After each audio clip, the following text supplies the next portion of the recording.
learning. How do we continue to learn from what we've done, put in elements where we debrief. We just did a debrief of our whole debris process, and now we're implementing enhancements to our procurement. So that needs to be a cultural shift, and which then leads to training. We do a training every year of all the staff that are involved in recovery to prep them for this role and answer questions. And then finally, job descriptions. We have learned that we need to include recovery and response as a expected part of every person's job in the county if called upon. Next slide. So the other key piece here is building some of that capacity in the regulatory world. And we've developed over time some pretty significant and robust ignition resistant construction standards that all new construction and major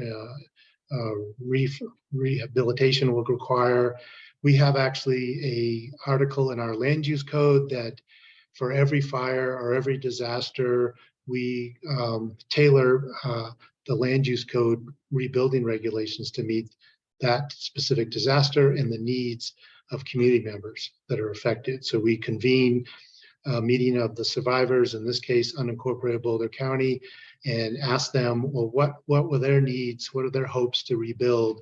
One of them came up was additional dwelling units, which is something we do not have very liberally in Boulder County. So we created an opportunity for people to do that. Another piece is having incentives or other programs to help people be more resilient. And this one's called Wildfire Partners, where we go out to homes in the mountains, but we're starting to expand that to the plains and assess your home, give you a really significant guide on how to make your home more resilient and provide incentives to help you with that, and then actually certify you, which sometimes can help with your insurance.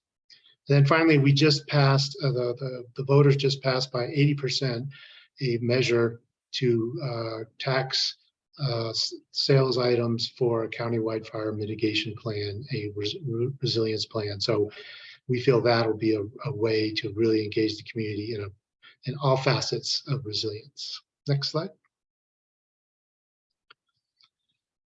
So the key to me in all this work is relationships, how to build that resilience. And I've broken this up into 4 kind of categories in that. And one is survivors. So that's obviously post-disaster, but it also bleeds into potential future disasters and just relationships that are ongoing. So in our role, we see ourselves as an advocate for survivors. We do a lot of listening. We meet them where they're at. We don't ask them to come to county buildings. We meet them in their neighborhoods, churches, fire stations. And we actually ask someone to be a communication lead, a volunteer in their neighborhood who hopefully is not affected by the fire, so we can build that local relationship. I meet every Friday with the unincorporated Boulder County Committee. It's a committee of fire survivors to understand what the continuing challenges are and to help dispel myths and communicate our programs that are available. So one of the things that we're really trying to work on is frontline communities. Underserved, underrepresented communities, people of color, renters, etc., are usually the hardest hit and don't have a lot of access or success in recovery as much as wealthy white ones. And so we are working with our partners to try to better establish relationships with those communities ahead of time. So when the disaster does hit, we already have a relationship and some trust that we can engage them and understand their needs. Then obviously state and local, we've over the years really built really good relationships with these state agencies. They've done a really good job of meeting our needs, and we meet with them weekly now. So, but also doing that beforehand in events like this. And then obviously nonprofits. How do we engage them in the VOADs and keep them apprised? And something we still need to do a better job of. And part of that challenge is we're just constantly in reactive mode. And that's a good segue to the next slide. So what are our challenges and opportunities? As I said, equity. Right now, We see that in this recovery and other recoveries, white, wealthy individuals are the loudest voices, are the first in line to get resources and drive those resources. We've seen in other disasters around the country that people of color, renters, elders, unhoused are significantly impacted by disasters more than their white counterparts and actually receive a great deal less of the recovery resources. So our goal is, how do we ensure that race is not a predictor of how people come out from a disaster? And we're starting this. This is something we are not experts at yet. And we're working with our partners who already are trusted in those communities. And then, as I said, investing in resiliency, this is the new normal. It can't be something that's just one and done. Staff goes off and does something else for the next disaster. Elected officials are another aspect of a challenge, especially if they've never been in a disaster. They tend to not have realistic expectations and set unrealistic expectations of staff and with survivors. So I think their training needs to occur to help them understand the whole recovery process, how complex. And then underinsurance, that to me is one of the most significant systemic issues that exist. Right now, in the Marshall Fire, the average shortfall in insurance ranges from $100,000 to $240,000. So many people are not going to be able to rebuild. So imagine if everyone's adequately insured, there wouldn't be as much stress on fire survivors, as well as the burden on local, state, and federal government. And then finally, just roles, expectations, local government. We felt a great deal of pressure and expectation that local government was going to take on all aspects of recovery. And first, that's not sustainable. And second, I don't think it's desirable to have government serving all those functions. And so how do we create a partnership and say no, and learning to say no and set those expectations that we're going to work as a full community in making recovery happen. Thank you very much. Thank you, Gary. And we will now hear from Melissa. Hi, everyone. Thank you for the opportunity to talk with you today. As the slide says, my name is Melissa Ryder. I'm the Community Resilience Coordinator for the City of Arvada. So I'm responsible for the full scope of emergency management, in addition to some neighborhood engagement and resilience initiatives that we run here at the city. And I was asked to talk about my work on the North Central Region Recovery Committee, specifically how we're working to create a culture of planning for this work and any results of the work that we do on the committee. Next slide, please. So for those that don't know, the North Central Region is one of 9 emergency preparedness and response regions within the state of Colorado. So all of us are in one, even if you're unaware of the purpose of that organization. So the NCR, as it's commonly referred to, is organized around 10 counties, including all the cities and special districts within it. And it's mostly just around the Denver metro area. So the Recovery Committee is an offshoot of the main NCR. And our mission statement is really focused around increasing resiliency, whether pre or post disaster, through collaborative planning and coordination with full community stakeholders to lessen the impacts and hardships of those faced with a disaster. So I co-chair with Jocelyn Finkhauser out of Boulder County and stand on the shoulders of incredible practitioners like Erica Roberts in Jefferson County. And as a committee, we develop a work plan collaboratively each year, which shares kind of the broader goals and objectives of the committee each year. And the invite list for our meetings kind of spans from folks that are able to focus on recovery day in and day out in their jobs to those of us that have about 10 or more other competing priorities. Next slide, please. So the intent behind the monthly committee meetings is carving out a time and space for a consistent touch point on the topic of long-term recovery. And our goal as co-chairs is to provide folks with a tool in their toolkit each month. And then the venue itself, typically on Zoom, is used to do peer sharing of best practices, including tools like the CRO has offered, like their pre-disaster recovery planning toolkit, which is a great one if you haven't checked it out. So that's really the intent behind the monthly committee meetings. And Carlin, if we go to the next slide, an example of some of our work at the committee meetings includes a recent exercise we performed called the Debris Management Contractor Crosswalk, which is a mouthful, but really the intention behind it was to understand as a region where we're at in terms of having on-call or standby contractors for long-term recovery functions. If there is support for that in our jurisdictions, who do we have as those contractors? Are we all using the same ones?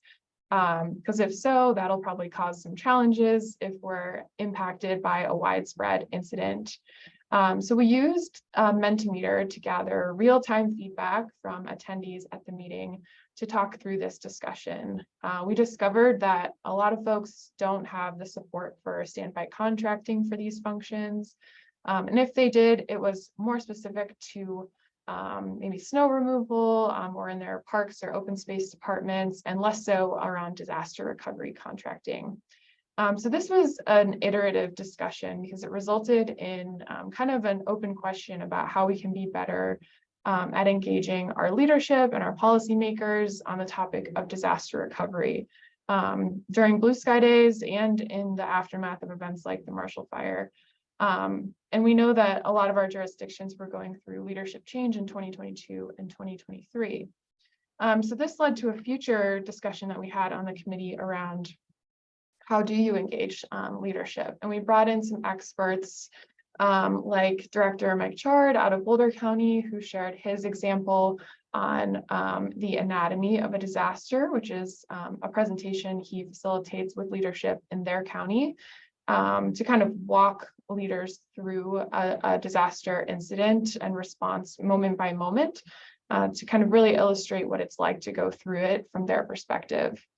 And we also had Director Hal Grebe come in from Jefferson County and talk about a recent partnership that he had with the state of Colorado in the DHSCM recovery section, where they hosted a walking tour of the Marshall Fire burn scar area with leaders from Superior and Louisville and Boulder County to kind of illustrate, again, firsthand for the Jefferson County leadership, how they're working through recovery day to day, kind of some before and after photos, and really just illustrate the importance of pre-disaster recovery planning. Next slide, please.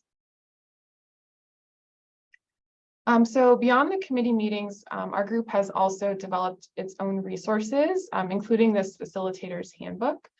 So this handbook, it provides some tools to facilitate the discussion about pre-disaster recovery planning in your jurisdiction. It kind of takes a choose your own adventure approach to really honor the fact that each jurisdiction is not starting from the same place. So this will help you kind of find out where you are in that journey and then demonstrate how to have those discussions around pre-disaster recovery planning with the practitioners in your jurisdiction. So it includes a resource list specific to recovery capabilities and has incorporated existing recovery guidance to use as a reference and to prepare yourself as a facilitator, if you'd be the one leading those discussions, to be informed and kind of confident about the path forward that you would take in your jurisdiction in order to navigate complex disaster recovery. Next slide, please. So really the results of this work on our committee are relationship building between jurisdictions. It's a venue for us to kind of, swap stories and bounce ideas off one another as we continue this work, get some feedback and brainstorm with one another, and then also provide kind of that motivation and set expectations to keep at the work. All of us are at different places in our different jurisdictions, and we know that we're taking a bite of the elephant one bit at a time. But the important thing is that we continue that work. So the monthly meetings are a great way to have that consistent touch point, and we'll keep doing the work as long as it takes. So with that, I just want to thank you for the opportunity to share about our work on the committee, and I will turn it back to Carlin for the question and answer period. Thank you so much, Melissa and Gary, for your presentations. Now we will open it up for questions for both of them. You can feel free to put a question in the chat or unmute and ask a question. While you're thinking about that, I wanted to introduce the Jamboard. Tina just put the link in the chat. And if you click on that, this will be for the larger discussion, but we invite you to add sticky notes with your thoughts on sort of the current situation and existing resources as it relates to preparing for disruptions. And you can also add some current successes that you've had. And then on the other side, what are the levers of change and opportunities that are needed to bring about needed change for a resilient Colorado? I think both Melissa and Gary teed up a lot of great ideas there. But what do you see as most promising? If you haven't used Jamboard before, just click on the sticky note icon on the left, type in your comment, and then save it, and then you can move it around on the page wherever you see fit. So one question we have right now in the chat is if you can speak to how your offices are approaching cyber resilience. It's a great question. So I can jump into that real quick. It's a really good question, and the other component of that is how are we addressing public health issues as well, like COVID, for instance. And the answer is our particular division, the Recovery and Resiliency Division, does not have that in our scope. We have the public health. They're taking care of anything public health related in terms of response and recovery. And then for IT, we have a cybersecurity expert that is on staff that is in charge of that type of work and resilience work. Yeah, I can jump in a little bit too. Similar to what Gary shared, I think pandemics and public health are a really important element as well. And actually, in our jurisdiction specifically, so separate a little bit from the committee work, in our most recent hazard mitigation plan, we actually included cyber incidents and public health emergencies for the first time. So maybe some folks are ahead of us on that work, but I think it was important to acknowledge and understand the risk of those incidents. That was included in our 2021 hazard mitigation plan with Jefferson County. And then for the NCR, they actually have an entire cyber committee that the IT personnel at our jurisdictions participate in, which is really great to kind of engage additional folks outside the emergency management realm in this work. And so they've been working through an exercise series over the last year and actually helped facilitate the development of a disaster recovery plan for our jurisdiction.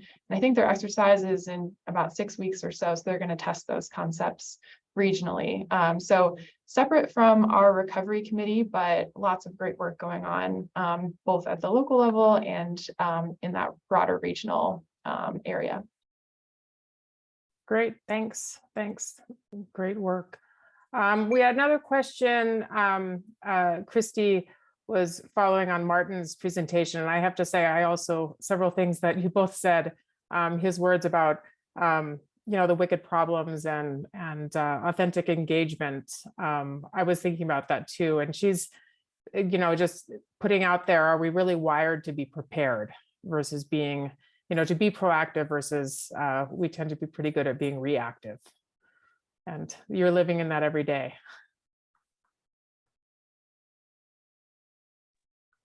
Maybe that's just a hypothetical, I don't know. That's a good question, Christy. I'd ask you the same thing, but go ahead, Melissa. I was going to take a stab at it. I mean, I like to think so. I think that's probably my bias speaking, honestly, as someone that's interested in the work of emergency management. But I think what we're definitely wired to do is to learn, at least I hope. I've seen that from our community. We weren't directly impacted by the Marshall Fire, but we've gotten so many questions about how can I be better prepared? How can I, check my home insurance policy, all these things that Gary's talking about. So I think from that perspective, I do hope that we're wired in that way to learn and hopefully implement some changes after we go through these incidents on kind of a cyclical time frame. But it's not perfect, that's for sure.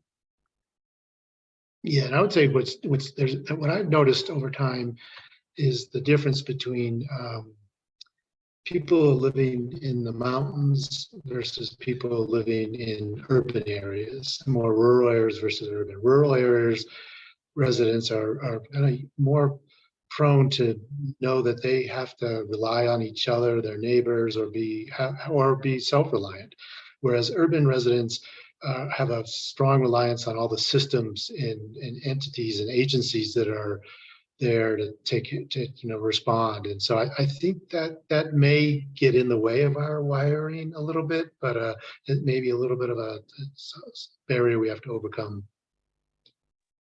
Yeah, that's a really good point. I think the Marshall Fire example for Colorado is just a wake-up call for people that didn't realize that, they might be at risk. And then the rural communities being less reliant on those resources. So, but I agree, Melissa, I think, it is an opportunity to learn, and it has been that way. Another question, how have you considered establishing relationships with people who rent, that a group that is flagged as vulnerable in recovery?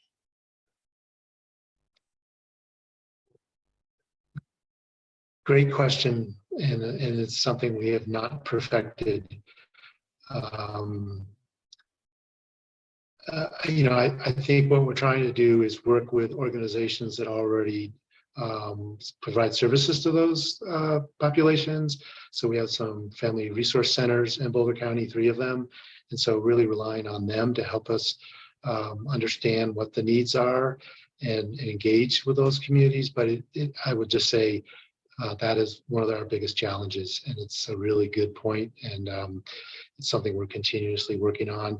The challenge with the renters is they tend to get displaced, and it's hard to locate them.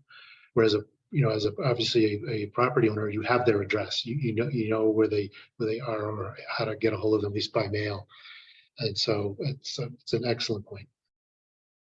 Yeah, I would echo what Gary said. It's a work in progress for sure. And, we're not actively engaged in disaster recovery at this moment, but some of the neighborhood engagement and resilience work that we do year round involves building up neighborhood groups kind of at the hyper local level. And we've seen an increase in groups registering from apartment complexes or communities kind of at that really, really hyper local level in our Resilient Neighborhoods program. And so that's been a really great way to connect with the leaders in those communities, make sure they're engaged with city resources, and kind of have that feedback loop that we've typically had with traditional neighborhood groups or HOAs, just because there's a more natural organizational structure there.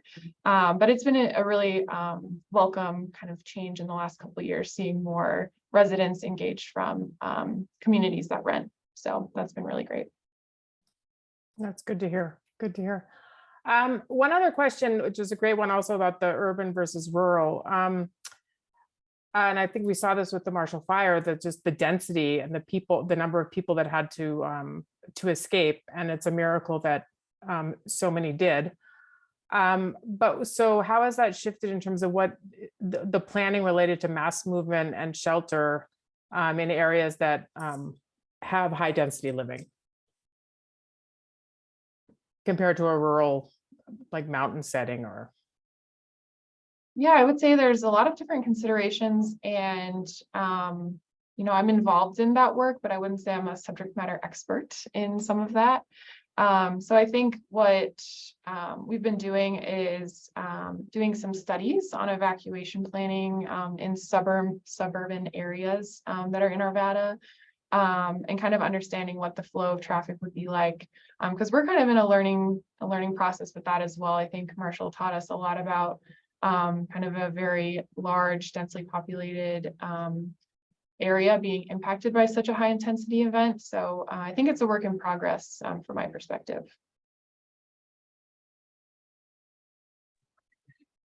Yeah, it's outside of my scope as a recovery manager. It's the Office of Disaster Management, and I know they're working really closely with their partners response partners to improve notification and evacuation. But as you said, it was amazing what they did, the work they did.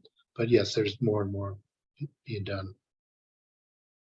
Yeah, for sure. So we just got the 5-minute warning from Shale about going back to the main room. So I wanted to make sure that we give the opportunity for other folks in the room to provide feedback and their thoughts on just back to the Jamboard, where we are with the current situation and where you think the levers for change are. I will open the link and share my screen, but we don't need to, that takes time too, and we only have about 4 minutes. So I welcome you to either put comments in the chat or kind of questions, or just how are you feeling about these questions of, what is the change that's needed and the opportunities as we move forward to make Colorado more resilient.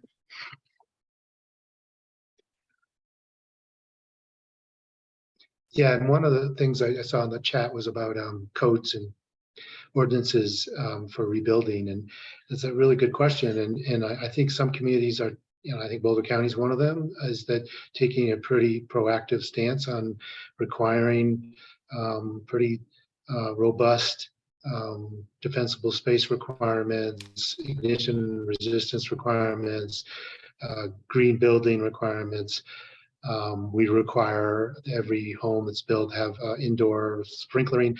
And as we saw, a couple of the communities from the Marshall Fire rescinded had similar codes or didn't have any, and they rescinded them or they recently adopted. So that's an issue that's a real challenge, is holding up to the pressure of fire survivors and the issue of cost to pull back any of those more important regulations that will really make homes more resilient. So to me, that was a real disappointment in how that was handled. A lost opportunity. Yeah. No, I would agree. 1,000 homes rebuilt, and a good point of them may not be very resilient. Right. Yeah, someone's added to the Jamboard statewide building codes. To your point, sort of what are the regulatory things that we can be doing to be better prepared, for sure. Other comments I'm seeing in the chat.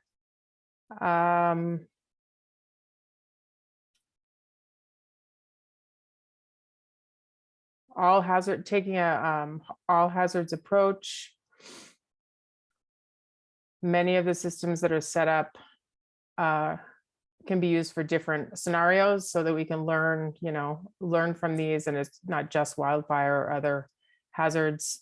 Of course, each will be different, but setting up the systems, and I think, learning, Gary, you mentioned just learning from disasters, and with each of these, what can we take out of it and set up better processes and systems in place. Clear communication for informing people, again, back to that, that's come up again and again, communication, engagement. How do we engage with people around the risks and also the recovery? Let's see what else is on the Jamboard. Another opportunity, including design professionals into the planning, mitigation, response, and recovery discussions and process. Looking at, including who are the experts that need to be in the room as we're discussing those things. Yeah, and I think the other thing, what we're learning is, so we're, as I said, we just passed, the residents just voted and passed a measure to fund a really more robust countywide, it's pretty much in the mountain centric for most of the time, wildfire resilience planning. And that the crux of that is the community wildfire protection plan. And ours needs to be updated. And what we're trying to work on is, how do we, is kind of one of the speakers, Martin, I think, was talking about, how do we make this co-created with residents rather than expert top-down driven, because we find those documents are maybe good for policymakers and government folks, but they don't really speak to the needs or the desires of community members, and then lack that buy-in. So how do we engage community members in the beginning stages of that planning work? And that's something we're kind of wrestling with as we set up a process for how to do that. Yeah, for sure. Back to that engagement and how to engage. And I think you mentioned, you know, the different meeting people where they are and just kind of understanding. And I think as government, we tend to put out a lot of things that is not necessarily user-friendly down to the, you know, down to the folks that really need it and need to understand it. Yeah, we're actually working to develop our first community wildfire protection plan as well, and grappling with the same questions, and intend to kind of go back to that neighborhood group model that we've been able to create at the city, at least as one element of that community engagement. That's a program that's been around for you know, many years at this point. So it's kind of a consistent method of a in and out feedback loop with residents. So that's been really great to kind of talk about all of this when it's calmer times, and then when we need kind of specific feedback on some of these planning efforts. It's been a really great way to engage with folks throughout the city. Yeah, that's a good point. It's kind of building up those relationships in the absence of a disaster, so you can get that feedback. Yeah. And related to communication, Veronica points out in the chat that, you know, back to and Gary mentioned the, you know, the loudest voices in the room, the people that have access, you know, opportunities for notification protocols, and really brainstorming about, you know, how we reach certain populations. They're marginalized, and, you know, they may not have cell phones, they may not be on Facebook, that, you know, they may be distant, and you know, they're the harder folks to meet. So there's certainly opportunities there. Lots of themes around communication and engagement for sure. I'll just put a plug into the CRO. That's an incredible group of folks who really have a high level knowledge of all the different programs, and because in the county and the state, because we all have to tailor it to our communities and our cultures and our organizations, but they have a really good perspective and a great resource. So I know there's some good questions about wildfire partners or other programs like that. I would rely heavily on the CRO as a place for that type of information. Yes, I can't echo that enough. And the toolkits that exist on their website, you know, that's such a great starting point for folks throughout the state on where to start with some of the pre-disaster recovery planning. And I've been using it myself here in Arvada. So yeah, they're such a great resource. So good place to start. Thank you for the plug.